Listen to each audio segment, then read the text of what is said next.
Joan Kathleen Rowling, or J.K. Rowling as she is known, is the author of the famous Harry Potter series.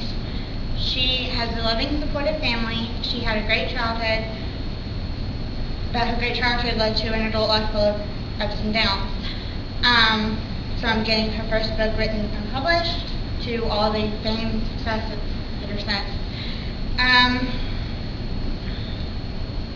Her parents were both naturally from London. They met when they were 18 on a train on the way to join the Navy.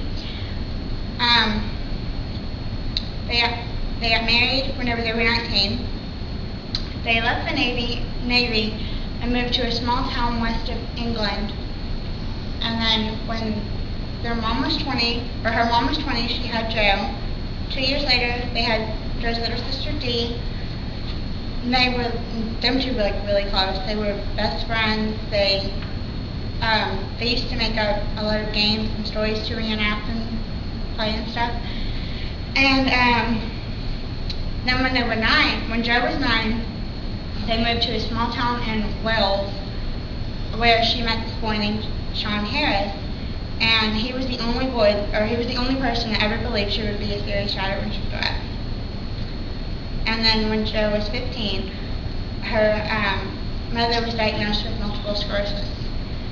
And that was only the beginning of an adult life full of grief. Whenever Jo left school in 1983, she went to the University of Exeter. When she left there, she moved to London and worked there for a few years. Then on December 30th, 1990, her mom died at the age of 45. 9 months later, Jo moved to Portugal, where she taught English as a second language, and she got married and had her daughter Jessica. And then in 1993, with her failed marriage behind her, her and her daughter moved in with her sister Dee. They moved in with her sister Dee. And then in 2001, Jo met Neil Murray and met and married Neil Murray and had 2 more kids, David and Mackenzie. Even though her books are a big part of her life, her kids are a big part of her life, there's another big part of her life, and that is her book. She's been writing books since she was 6 years old, but she said she'd never been excited about an idea before she got Harry Potter idea. And the idea for Harry Potter came to her one day on a crowded train.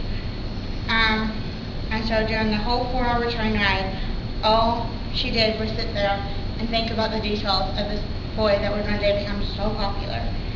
And she started writing that night, and she would stay up all night after her daughter went to sleep.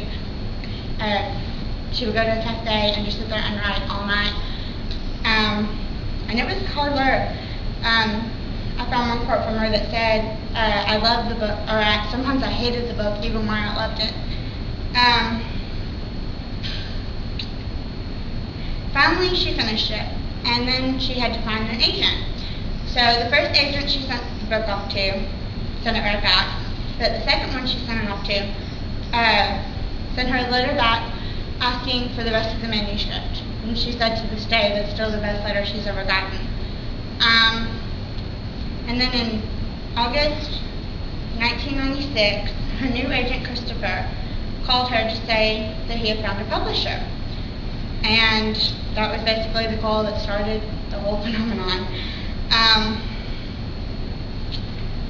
And the first book, Harry Potter and the Philosopher's Stone, as it was called in London, was published in June 1997, and it won the British Books Award Children's Book of the Year and the Smarties Prize.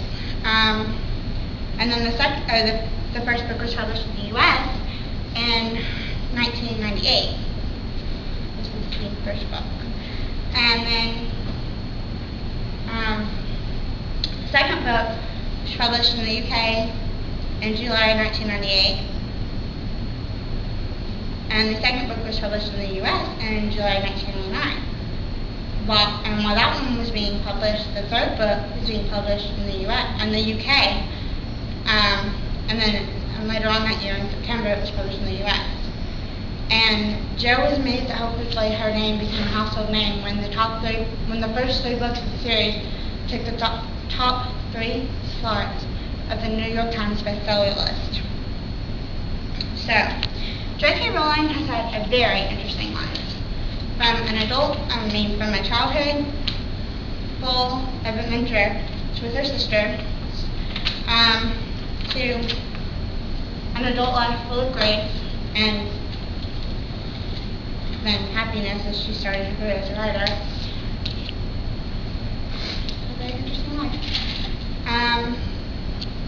And as one of her fans, I hope she continues to write really good books that will be famous for years to come.